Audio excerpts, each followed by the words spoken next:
कर्पूरी ठाकुर के लिए सीट छोड़कर सुर्खियों में बिहार की राजनीति में आने वाले देवेंद्र प्रसाद यादव का एक बार नाम फिर से चर्चाओं में है।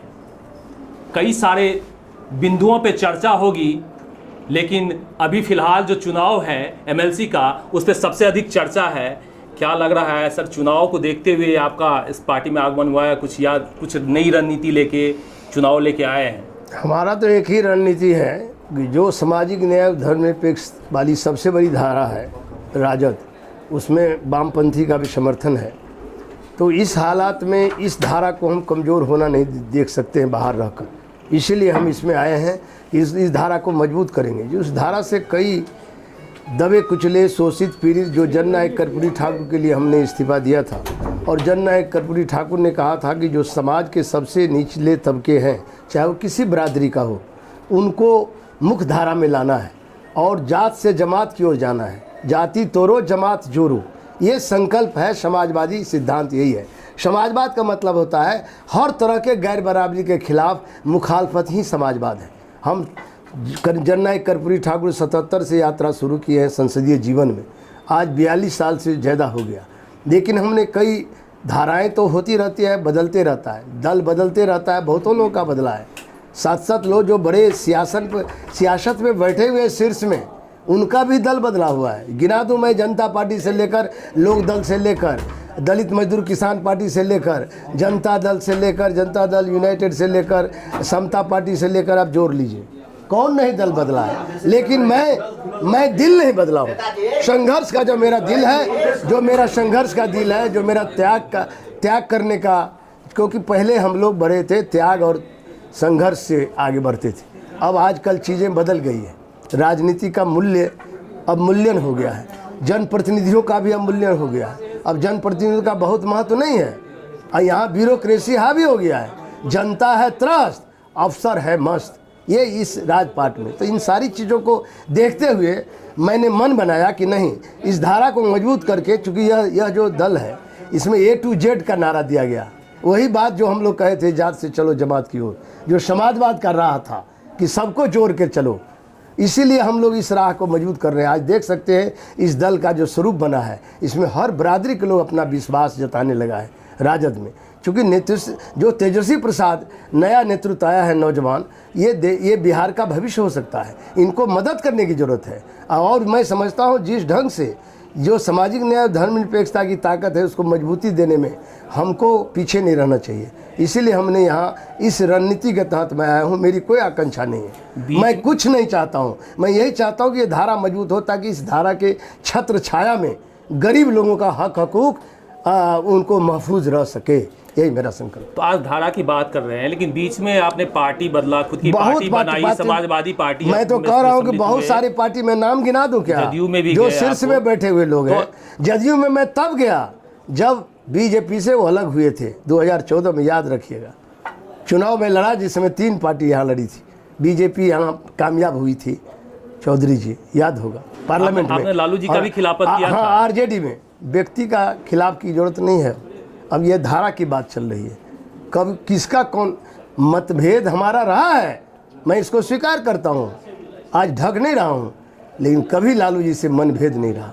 जो गरीब गुरबों की आवाज़ बनने का जो उसने एक नारा दिया था, क्योंकि सोशल एम्पावरमेंट लालू जी ने दिया है इस बिहार को।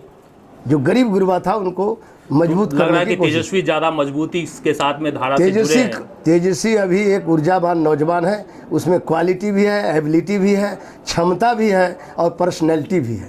और हमको उम्मीद है कि यह नौजवान आगे चल करके बिहार और देश का भविष्य भी हो सकता है। कुछ लोग आरोप लगाते हैं कि बेटा को भविष्य को देखते हुए पार्टी में बहुत लोग आरोप लगाएंगे। आरोप का मैं परवाह नहीं करता हूँ, क्योंकि आप डॉक्टर लोहिया को नहीं जानते हो। डॉक्टर लोहिया ने कहा था, एक व्यक्ति एक रोजगार, राजनीति, खेती, नौकरी और व्यापार। यदि मैं विधानसभा नहीं लड़ रहा हूँ तो लड़का लड़ सकता है। तेजस्वी मेरा भतीजा है। भाई से मेरा झगड़ा भी हो सकता है लालू से, लेकिन भतीजा से कोई झगड़ा नहीं है।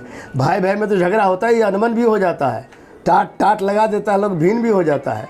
लेकिन भतीजा के घर संभालने का मन बना लेता है तो भतीजा को संभालता है। हम संभालने के लिए आ गए हैं। एमएलसी चुनाव में आप देख लीजिएगा, इसका क्या असर होता है। मैं अभी कोई भविष्यवाणी नहीं करना चाहता हूँ। मेन मालिक है जनप्रतिनिधि, मुखिया, पंचायत समिति के सदस्य, जिला परिषद के सदस्य, ये जो फैक्टर है यही लोग मतदाता मालिक है। ज़रूर उनका विचार बदलेगा और 3 तारीख के 12 बजे रात तक मुझे ऐसा लगता है जो लोग इधर उधर भी घूमे हुए हैं वो निश्चित रूप से एनडीए और 2 ही ध्रुवीय राजनीति होगी।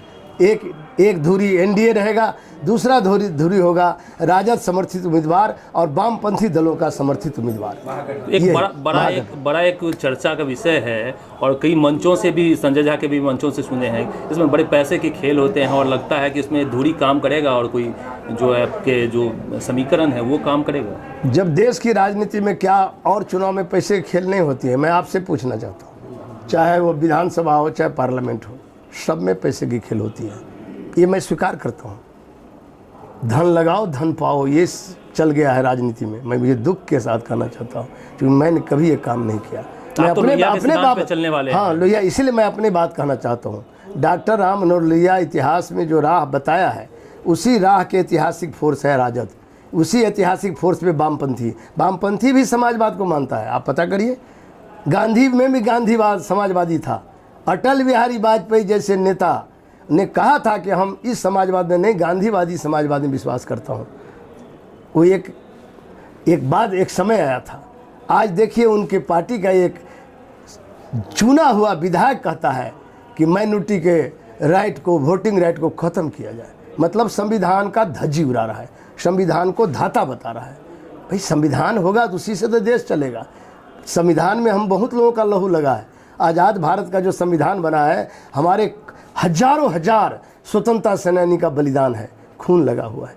जिस संविधान को बनाया गया है, जो संविधान सेकुलर है, जो संविधान धर्मनिरपेक्ष है, जो संविधान लोकतांत्रिक है, जो संविधान समाजवादी है, जो भारत गणतंत्र है, इसको कोई धत्ता बना सकता है? संविधान का ओथ नहीं लेना चाहिए उनको। विधानसभा में मेंबर होते ही उनको ओथ नहीं लेना चाहिए संविधान का। संविधान का ओथ लेकर के संविधान को धज्जी उड़ा रहे हो। क्या हो रहा है? कितनी चीज़ें बदल रही है, राजनीति बदल रहा है तेज़ी से। और मैं समझता हूँ आने वाला जो समय होगा, सब लोग जज के, जनता सब कुछ देख रही है। मेरे बोलने से कुछ नहीं होगा, जनता सब देख रही है कि कौन पैसा डाल रहा है, कौन लिफाफा चला रहा है, सब जनता को पता है। राजद MY समीकरण पे चलती है, जबकि नीतीश जी को जो है अति पिछड़ा का नारा देते हैं और दोनों के यदि वोट मिला दें तो MY समीकरण कहीं कमज़ोर पड़ता हुआ नजर आ रहा है। मैं आपसे कहना चाहता हूँ A to Z राजद का जो पॉलिसी है, आप शायद सुने होंगे प्रतिपक्ष के नेता से कि यह पार्टी A to Z की पार्टी है। सभी बरादरी का, सभी जाति को जोड़ के चलना चाहती है। जो जुड़े हुए हैं तो जुड़े हुए हैं, जो नहीं जुड़े उसको जोड़ना है। इसलिए आप समझ जाइए, वो माय वाला समीकरण तो अपने जगह है, उसकी बात ही नहीं है। अब यहाँ बृहत एकता हो रही है, सब लोग को जोड़ा जा रहा है। मैं नाम गिना दूँ, ऋषि मिश्रा, जो ललित बाबू, जो इस बिहार के विकास का मानना पड़ेगा, चाहे पार्टी कुछ भी हो, कांग्रेस हो, इस छोटी सी लाइन को उन्होंने लाया था। मैंने बड़ी लाइन का यहीं पर आकर के, कुमार जी जहाँ से पूछिए, यहीं आकर मैं शिलान्यास किया आपके झंझारपुर में जहाँ मैं बैठा हूँ। 2009 की बात है, यहीं देखिएगा शिलालेख लगा हुआ है मेरा। 395 करोड़ रुपया में इसने बड़ी लाइन के लिए मंजूर किया। यहाँ से निर्मली फारबिसगंज चल रहा है, यहाँ से लौखा, इस रेल लाइन को सकरी से बड़ी रेल अमान परिवर्तन का। इस छोटी लाइन को बनाया कौन था? बाबू ललित नारायण मिश्र। विकास का एक मात्र मैं कह सकता हूँ, आज भी उनके मैंने अधिक, आज वो नहीं है इस युग में, लेकिन विकास की रेखा उसने खींचा था, मैं कह सकता हूँ। उनके पोते कहाँ ज्वाइन करते हैं? राजद में। वहाँ सवाल नहीं उठाते हैं आप। तब मैं समीकरण कहाँ है? उनके ऋषि अभी किया है, ऋषि मिश्रा अभी ज्वाइन हुआ है। हम जिस दिन वार्ता कर रहे थे उससे पहले, 1 घंटा पहले उसने ज्वाइन किया। आखिर तो कुछ सोचे, पढ़ा लिखा नौजवान है, आने वाला भविष्य है वो नौजवान ऋषि मिश्रा। तो यदि अब जात की बात कहाँ है? जमात की बात करिए ना हमसे। राजद अब जमात की पार्टी है, जात की पार्टी नहीं है। यदि हम देवेंद्र प्रसाद यादव के बारे में बोलें कि 90 के दशक वाला जो देवेंद्र प्रसाद यादव का छवि है, क्या वापस अभी 2022 में वो दिखेगा? देखिए, जब चरित्र बल हमको है, अनैतिक बल हम बचा के रखे हैं, तो 90 से भी ज़्यादा उभर के आएगा। चूँकि अब डिपेंड करता है नौजवानों पर। अभी नौजवानों की आबादी 70% हो गई और नौजवान का नेता हम यहाँ दे दिए हैं, हम लोग पार्टी ने दे दिया है तेजस्वी प्रसाद को। तो अब निश्चित रूप से नौजवान का आकर्षण है। आप देखिए ना, आकर्षण का केंद्र बना हुआ है नौजवानों का। और जो धारा A to Z की धारा चला रहे हैं, आप टिकट देख लीजिए, निकाय में टिकट देख लीजिए, आपको पता झलक जाएगा किन किन बरादरियों को कितना टिकट मिला है। इससे पता चल जाएगा कि ये जमात की पार्टी है, अब जात की पार्टी नहीं है। हम तो सोशलिस्ट समाजवाद का मतलब है चलो जात से जमात की ओर। इधर हम लोग रास्ता पर हमने इस्तीफा क्यों दिया था? जनरल कर्पूरी ठाकुर नाई बरादरी से आते थे। समूचा विधानसभा जोड़ दीजिएगा तो एक विधानसभा नहीं होगा। समूचा बिहार के नाइयों को यदि इकट्ठा करिएगा, लेकिन नाई समाज में रहकर उसने जो गरीबों का काम किया, मैट्रिक तक का फी माफ़ किया, जितना घाट लगता था उसको माफ़ कर दिया, 5 एकड़ तक की ज़मीन का उस समय जो बाढ़ सुखाड़ में जाता था उसका लगान माफ़ कर दिया, मालगुजारी।